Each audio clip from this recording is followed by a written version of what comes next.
What is up, y'all? Welcome back to the Get Elevated podcast. I am so excited to bring you guys another amazing episode. You know that on the Get Elevated podcast, we talk about how you're going to elevate your life, your business, and we really want to bring you stories from real entrepreneurs so that you know it's very, very possible to make that dream a reality. So I'm so excited to introduce you guys to our guest today. Listen, this company, Mom Juice, is doing amazing things. You've probably heard me talk about them already on Instagram, but I'm so excited for us to be here with the co-founders. So let me introduce you right now. Co-founders? Yeah, I'm, you can call her the founder, I'm the co-founder. Okay, yeah. Cool. I just want to make sure that's right. Yeah.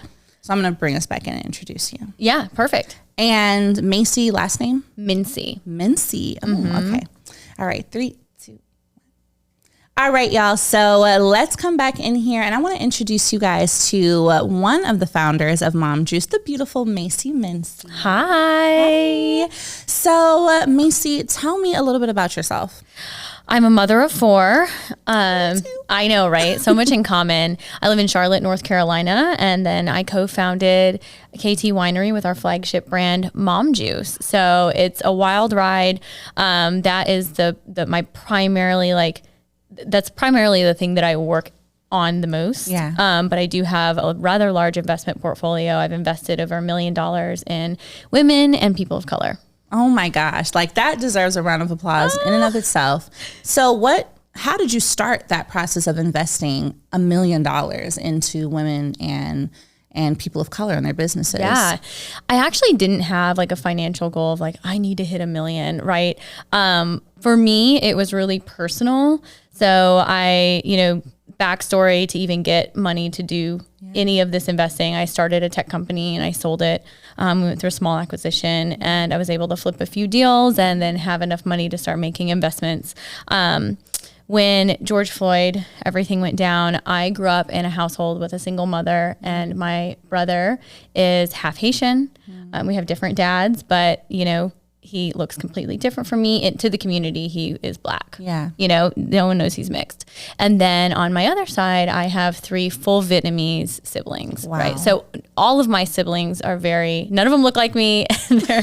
And it's just, they've all battled different racial experiences. Yeah. And I think that even me being half Vietnamese and still, actively promoting myself as a woman of color and making change, I don't receive as much or any, right? Like I'm pretty fearless in the way that I do things and I haven't experienced those things. And so I felt a lot of guilt for them experiencing it. And then I saw something interesting in the market, a lot of blackwashing, right? With companies and people committing to so much. Yes. They're committing to these things and they weren't really executing on them. They would commit and then it kind of goes away. No one follows up. And so when I had a financial turn and I was able to start making investments, that became my mission.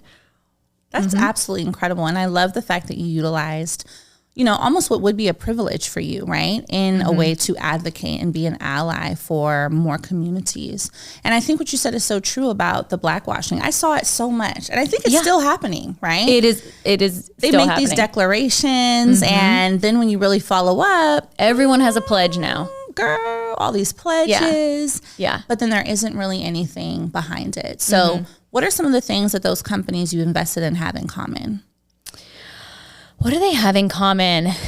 Man, I mean, the only thing that they have in common is that they're either women or people of color. Yeah. Other than that, I review all different types of investments. So my portfolio is filled with real estate, franchising, and then startups. And startups can be anything and everything. I do really enjoy the CPG space, which is why I became such a large investor in KT Winery, and then eventually became a business partner and then eventually became an employee, right, as the CSO. So I'd say that's the only real thing that they have in common. And that's how I position my investment portfolio. So I want to know, I want you to take us back to when you were first starting your tech company. Yes. Let's do a little journey in time, because a lot of the entrepreneurs watching are in that beginning phase of their business, right? They're in that dream phase, maybe that first 4 years. So how did you start? But as well, when things got rough, how did you keep going? It's interesting because as an entrepreneur with a really large goal. Yeah. Right. With I'm a huge dreamer. It's not $1 million number. It's a multi-million or $1 billion number always in my head. You're very much out of touch with reality, you know, and you have all of this messy hardship happening around you every single day. Yeah. It's going to be hard for a while.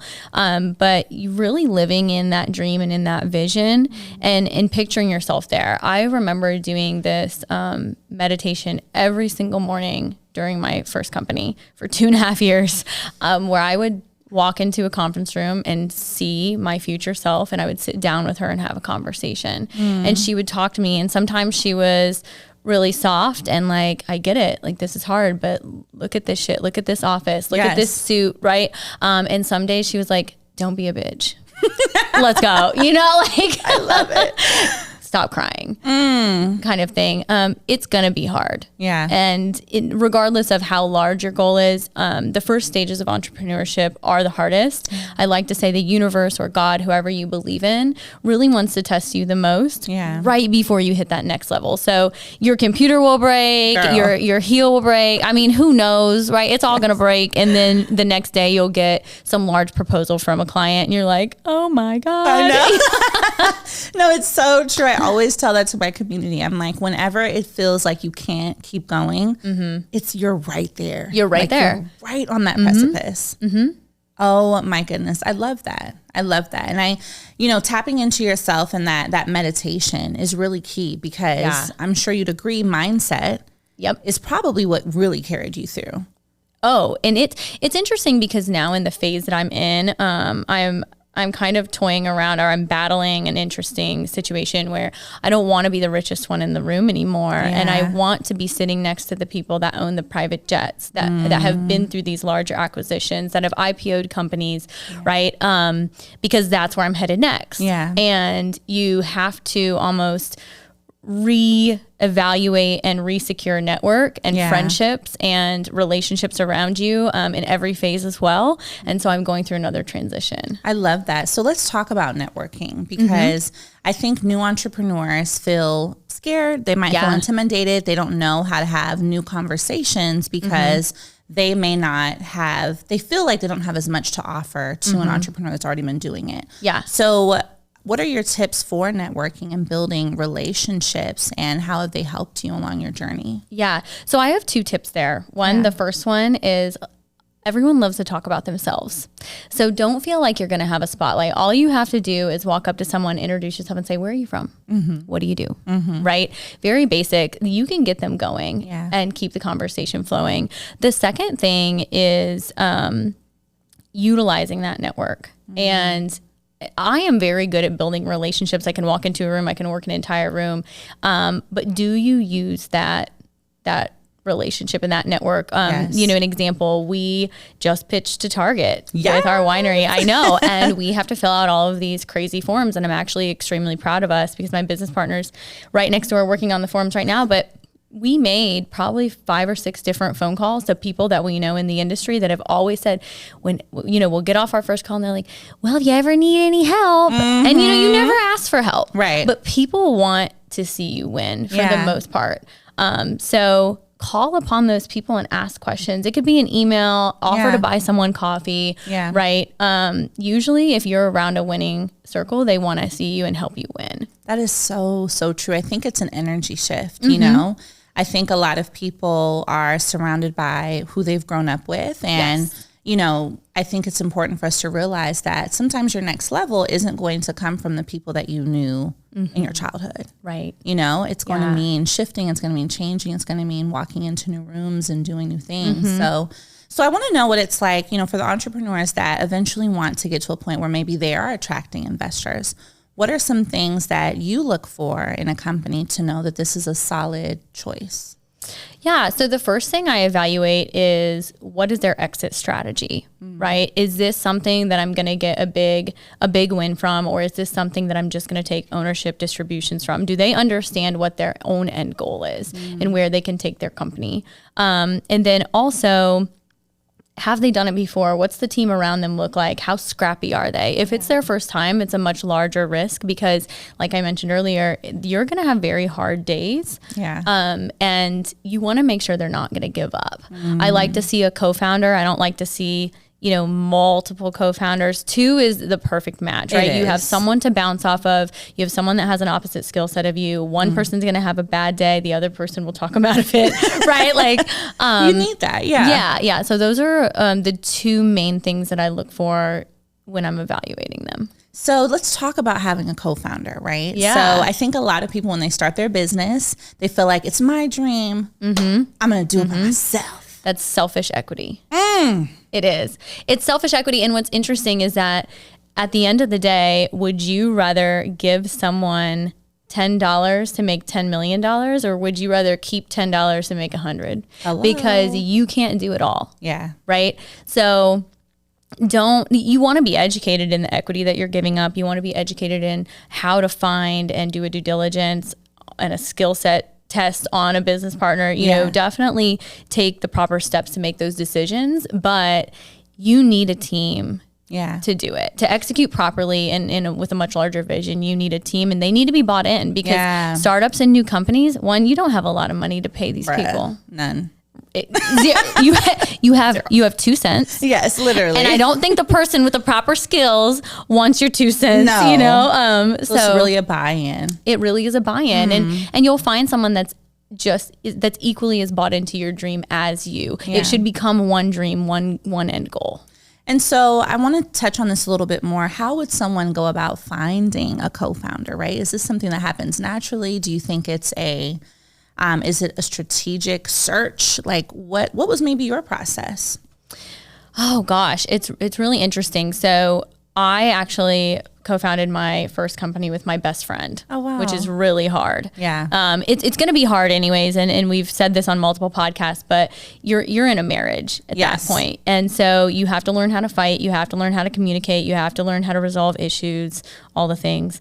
But that one was hard because we had to schedule friend time and then, business time. And most of the time the business was taking up all the time. Yes. My current, I'm in a few different business partnerships, but the one that I'm most heavily involved in with KT Winery is we went on a blind business lunch, and we actually, I know this is cute. I know some people were like, we just think that you guys would have a reason to work together, and it was back when I had my first company, but and we ended up not having a reason to work together. But after we were acquired, Kristen had built companies for other people, and she came and I did some consulting with her, and she's like, I'm ready to do my own thing. And when it was to the point where her vision was more clear and it was just time to execute, and now we just have to figure out how to execute these next steps. She was time for her to have a business partner, and I threw my name in the hat, and luckily it worked out really well. And here we are. I know. So I do think there is some strategy behind it. I do think that a lot of it is if you're putting yourself in the right rooms. Someone will know someone, and don't be afraid to ask. Just say, I have this rec open, or I'm looking for this type of person, right? And if you can get specific, and you can almost make it like a job proposal, so you know what skill sets you want your business partner to have or be willing to learn, it'll come. I really like that. And it really sounds like sometimes things take time, I think, as entrepreneurs, we want to rush, and it feels like I have to have my success today, right now. But there is so much power in just the journey. Yeah. And that leads you often to a more successful business, more opportunities, and, more growth. So I want to ask you, what are 3 things you feel like you've really learned on this journey so far in entrepreneurship that have really shaped who you are and the type of businesswoman that you are? Wow. Okay. 3 things. The first thing is, we get so many compliments as women on our aesthetic. I know. Right? Like, oh, the hair, the nails, your outfit, oh, you're looking bomb, all these things. And of course it's great. Yeah. But I remember this man giving me a compliment, and he's like, wow, learning about my journey. It's like, you're so courageous. It's like, you're very, it takes courage to do what you're doing. And I think that we don't give ourselves enough credit. and even me, right? So take time as you win. You will be moving so quickly. Write down your wins, and at the end of the week, celebrate them. Yeah. Have a glass of wine. Enjoy yourself, right? Because it's going to get crazy, and you're going to have so many fires that you're putting on a daily basis that it will overshine your wins. Yeah. But definitely celebrating the wins. As we mentioned earlier, don't give up when it gets hard. Yeah. Because I think about the things, in my first company, I cashed out my 401k. Yeah. I left a 6-figure job and became an entrepreneur, sleeping on an air mattress or sharing a bed with my best friend with a flooded kitchen and no electricity. Yeah. And my car almost got repossessed. I mean, I was like, where should I park this car? I know. I need to hide it. I know I need to hide this car, right? Because they can't find it. I can't do it yet. Oh my God. All of these things. And I was maybe in that moment a month away from acquisition, a week away from acquisition, from the conversation starting. Yeah. So believe in yourself, believe in your dream. And when it gets hard, know that there's a solution, and all the problems that you have in that moment won't be problems in a year, right? Especially if they're financial. A lot of people, they're stressed and they're everything, and it is stressful. Yeah. I get that. And I'm not discrediting it. And it is going to, it's going to affect the way that you're functioning, but remind yourself at the end of the day that because I am so committed to this dream and the hustle, and I won't stop working, these won't be my problems next year. Come on. Those are my 2. What is my 3rd one? I mean, you learn so much. Yeah, probably resilience. I mean, when I hear you speak, it sounds like you've built a lot of resilience. Mm-hmm. You've continued, tenacity, right? Yes. I feel like I feel a lot of tenacity, and it takes tenacity to build a business and to build multiple businesses, you know? I think entrepreneurship is definitely a sport, Oh, we are athletes. Oh my gosh. People ask me in the gym, what am I training for? And I'm like, life. Yeah. I'm training for life. At this point, this is what I need it for, because the mental game of it, you have to really show up every single day. Mm-hmm. There's really no days off. So another thing that I wanted to touch on is this climate now, right? It's 2023. Yeah. Starting businesses, I think now is a lot different than it probably was 5 or 10 years ago. Yeah. So if you were starting over now, what type of business would you start? What do you think are some businesses that those that are listening, they could, start looking at if they don't have one yet?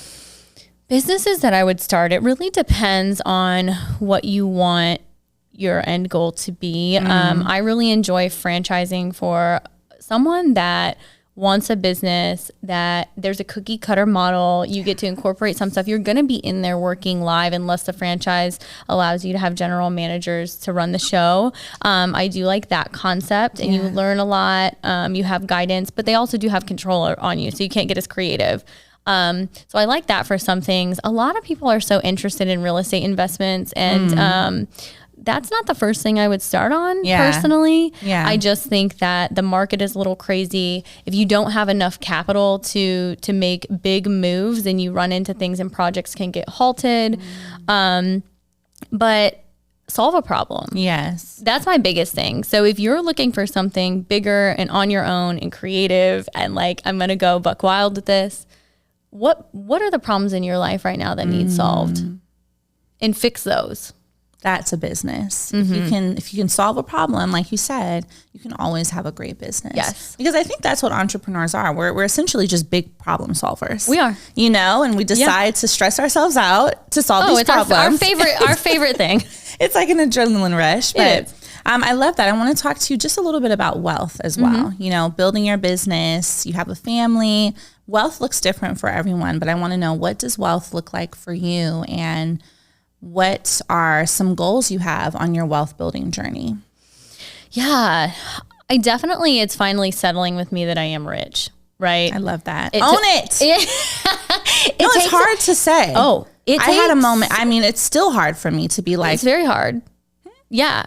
No, last night at the live podcast, they said, we want to know who our audience is. Raise your hand if you're 6 figures, and raise your hand. And I'm like, 7 figures. I know. That's me now. Right. And it's been a few years. But I know I'm not wealthy, and I know I'm building that. I'm the risk taker, right? And I have a lot of balance. I am blessed in my relationship with my husband because he has a very stable, well-paying, big boy, boss-ass job. Yes. So he is our consistent. He is our healthcare. He is, I know we have money coming in. Yeah. But I'm our retirement plan. You know, I'm our risk taker. I'm our big acquisition player. I like that. Our gambling token, I would say. And, you know, some of the goals and the dreams and the visions I have, I mean, I'm going to buy my husband an island one day. Okay. Just for fun. And, you know, it's definitely giant dreams. I don't think even when those things happen, I'll stop working. That's not in me. But, yeah, I'm here for a much larger acquisition. I want to sell at a much larger ticket. So like say a 700 million or a 2 billion is really the range I want to fall in the next 3 to 5 years. Oh my goodness. I love that. I mean, what I hear is delusional dreams. You have to have dreams that are so big that they're almost like crazy. They're almost delusional, crazy. You know? Yeah. But I think why not? Because the bigger you dream, then the harder you end up working. If I fall at 300 million, are we mad? Everyone's mad at me, but I'm not mad. But I'm not mad. Like shoot for the moon, land on the stars. I think that makes such a huge difference. So you're building the wealth. You have these dreams of acquisition. Oh, we'll probably clip that. Sorry.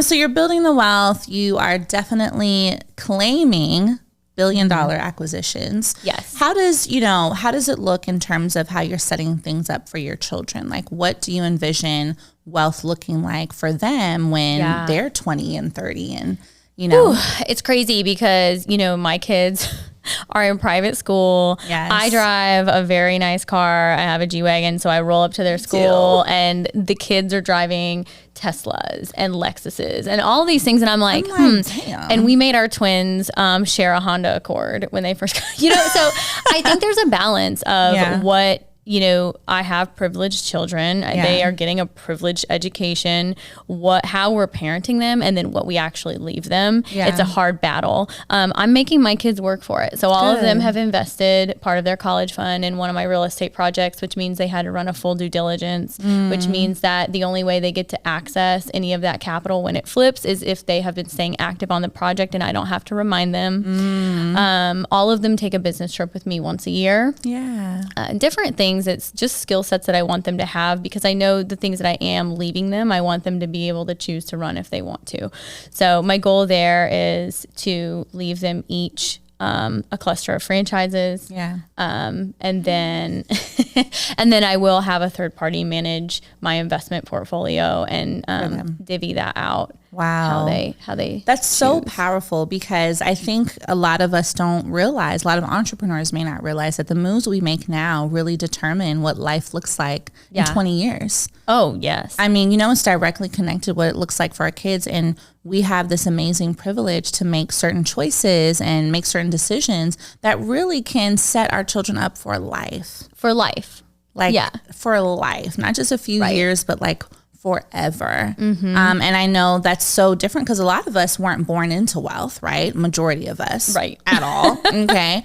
And so to be able to change that narrative and change that pattern and actually become a wealth builder, I think is super, super dope. So it is. My last question for you would be, if you were talking to your, 20 years ago self, right? You're at the beginning of this business, maybe on that hard day, going back to that manifestation. What are some pieces of advice you would give yourself? What do you think that she needed to hear?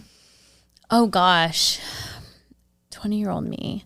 I think one of the hardest things, or what felt really cold, is that on this journey, sometimes you have to leave people behind.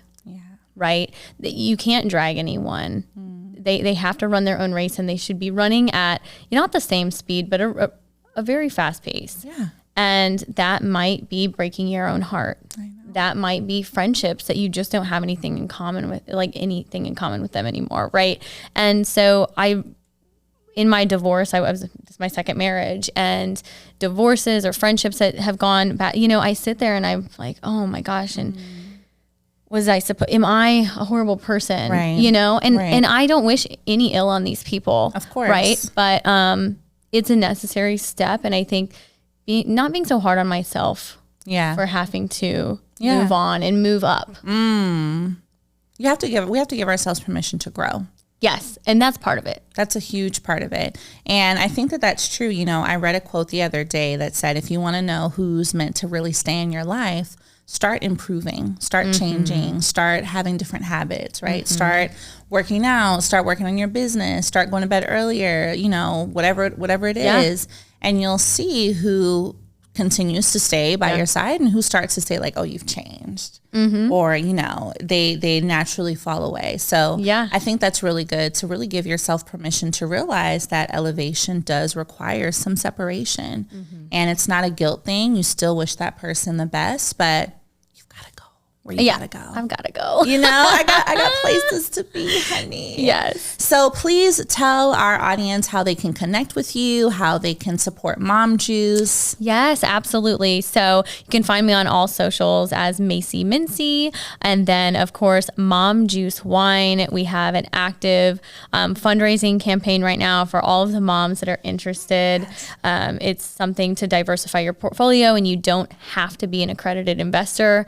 So really exciting. I know that you'll dive into that more probably with our CEO, Kristen. But check us out and drink some wine, ladies. Drink some wine. Listen, y'all deserve it. So I want you guys to stay tuned for part 2 of this episode. We are going to be interviewing the other co-founder of Mom Juice to talk about the business side and her own journey in entrepreneurship and wealth building. So thank you guys for listening to another episode of Get Elevated, and I'll see you guys in the next one.